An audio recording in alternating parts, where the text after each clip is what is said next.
Hello everyone and welcome back to Pencil Tutors. Have you ever tried studying in a group but it doesn't work out? Well, then this video is made just for you.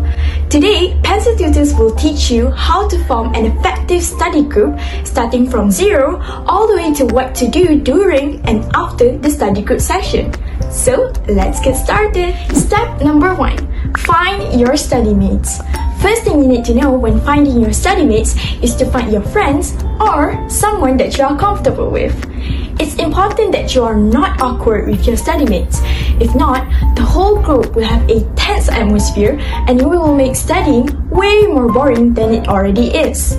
Having a friend is ideally the best, but make sure you find a friend that is actually interested in studying and someone that you can study with. The group should only consist between 4 to 6 people. Make sure you find someone who is from the same course or stream as you, because then you will be studying the same subject. Ideally, when finding your study mates, find someone who is willing and able to contribute, meaning they could teach a subject or they could offer anything valuable to the group. And the next step in preparing your study group is to choose a group leader for each subject. The function of the group leader is basically to prepare the materials and notes for every study session according to the subject that they are assigned to. They are also in charge of answering most of the questions that are asked during the study group according to the specific subject that they are assigned to. Each person inside the group should be assigned to at least one subject. This is so that nobody in the study group is left out.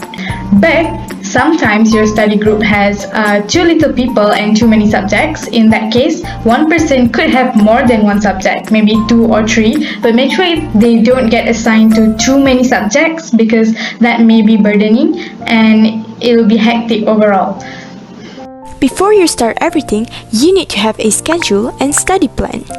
The 3 aspects you need to pay attention to is date and time, place, and topic. Firstly, choose a consistent date and time that you can hold the session. For example, every Thursday after school or every Saturday morning. When picking a time, choose a time that is convenient for everyone. Make sure everyone is available at the time and doesn't coincide with any of their after-school activities or tuitions. You should also pick an appropriate place that is suitable for people to study. Do not pick a noisy place where there could be distractions. Before each study session, set a specific topic of what exactly you're going to study in that session. For example, in this session, you're studying salts, which is from the subject chemistry. Even better, pick out the specific study material for the session, which includes what reference book you're using, picking out the practice questions, and etc. Next, make sure to come to the study group prepared.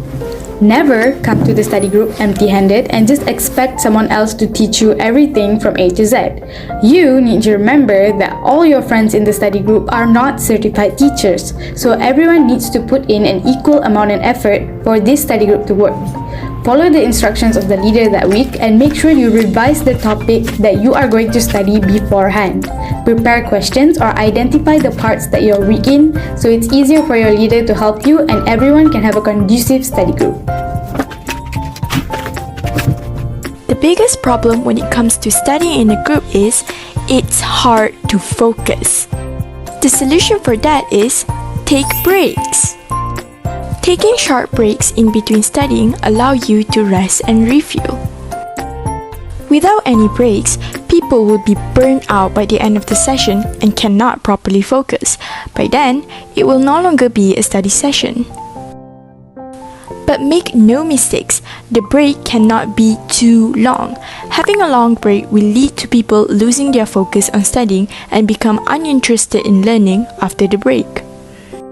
Another tip in staying focused is to bring snacks.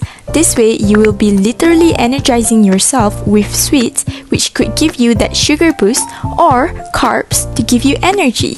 However, please avoid bringing heavy foods such as nasi lemak, which will surely make you sleepy rather than energized. The last step is to share your resources. Make sure to share your notes or any useful study materials to your friends in the study group, and I highly recommend creating a group chat together on WhatsApp or Telegram to share all the resources with your friends. But make sure the group is only used specifically for studying or sharing notes, so it's easier to access the notes without having to scroll through useless conversations. You could always make a separate group to chit-chat, but make sure this one is only for studying. Also, don't be afraid to ask questions in the group chat or directly from your friends, because if you keep quiet, then the whole study group would just be pointless. That's all we have for today. Thanks for watching the video, and be sure to like and subscribe, and don't forget to hit the notification bell to be notified when we post new videos. And remember to study smarter, not harder. Bye bye!